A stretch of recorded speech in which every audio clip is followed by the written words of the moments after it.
Alright, ladies and gentlemen, welcome once again to my channel. Good morning and welcome to another video.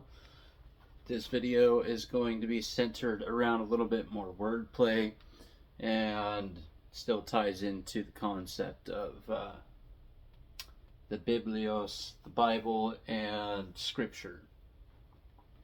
So, in this video, we're going to be breaking down the word prophet and its phonetic affinity to the word prophet. Okay, so what is a prophet? One who sees. One who has ultimately the eye of light. They have enough knowledge of the past to know where they are and to see where they are going. Okay, well, what is a prophet?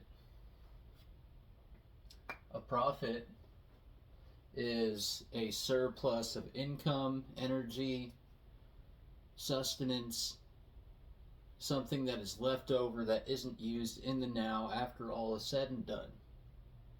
Okay, so prophets, right, would be above this line. Well, so would prophets, right? You've got truth, you've got insight, pure cosmic energy flowing in from source. Well, what is another word for prophet?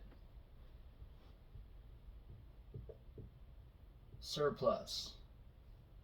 Well, through word splitting and phonetics, surplus is sur plus, which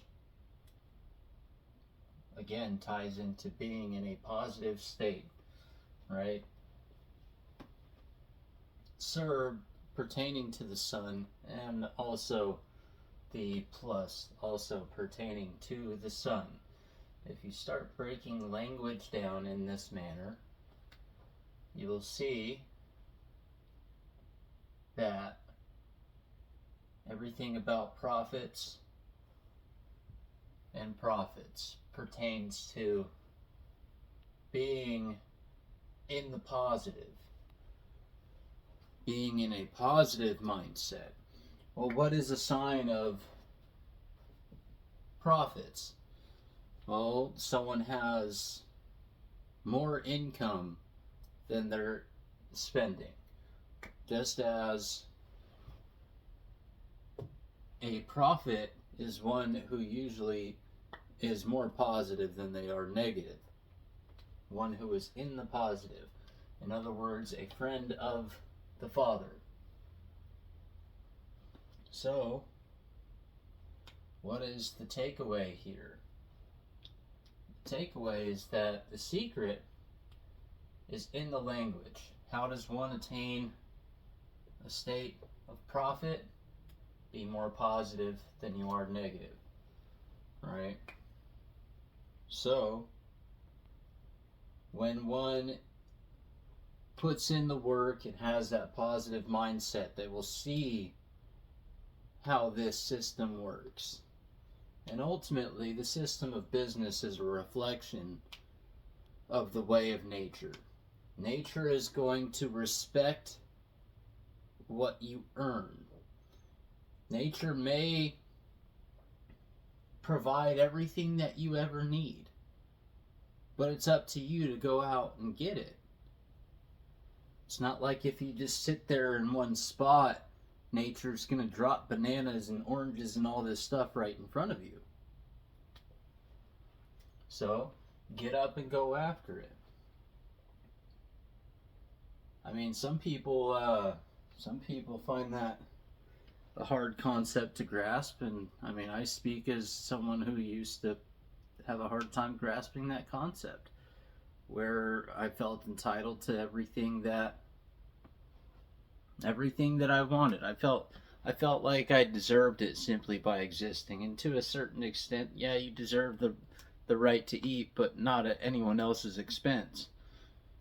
You know, like I deserve the right to eat a fish so long as I'm willing to either accept help, accept a fish, learn how to fish, and go out and do it. You know, it's not anyone else's responsibility to take care of me. But at the same time, those that are willing to help take care of those who are unable to help themselves in that moment will find their reward. So, in order to gain a surplus, get above the neutral ground, right? But first things first, you got to get to the neutral ground. You got to get to that, quote, 0 point of origin. You have to get to the point. And the point is that just like profits act in a surplus, so do profits, right? Just as profits see, or the prophet sees, so do the profits reside in the current C, or if you prefer, currency. Now, the currency is what you currently see. So if you're in a financial hardship, it's usually because you're in a low frequency state or you're in karmic debt. You know, typically financial debt is a reflection of being in karmic debt, speaking from experience. You know, I found myself in debt, and I had to look at my life honestly and thoroughly and realize that there was a direct correlation between my financial debt and my karmic debt. And the difference is you can still be in financial debt without being in karmic debt. It's all about, does the financial debt own you, right? I mean, you can have debt and have it work for you, just like you can have fear and have the fear work for you, but not control you. You can have debt without it controlling you. With that being said, debt isn't necessarily a bad thing. It's all about how you use it. You can be in financial debt without being in karmic debt. You can acquire debt in order to help out your family and help out other people. You know, go into debt to build an organization. I wouldn't recommend it unless you have a really solid business plan. But still, a little bit of language and wordplay. Now, just to kind of bring my point in, that phonetic sir, right? Not only is it tied to masculinity and thus the sun, but it's also the phonetic root sir also means the sun. I can't remember in what language. Again, Dylan Sicosio is the one you want to look at when it comes to this. I mean, I'm going back and rereading his information once again. I mean, I've studied his stuff, and it doesn't matter how many times you study it. If you don't use it, you lose it. And for a while, I wasn't using it, so I have to go back and readdress everything that I've learned from his books and his YouTube channel. And I mean, I'm not subscribed to his Substack, but I mean, if that's something you want to do, by all means do it. But I highly recommend checking out his work and attaining the skills to be able to look at language and see beyond just that mask of what's right in front of you. So, good morning. I hope everyone's having a good day. I hope everyone has a good day.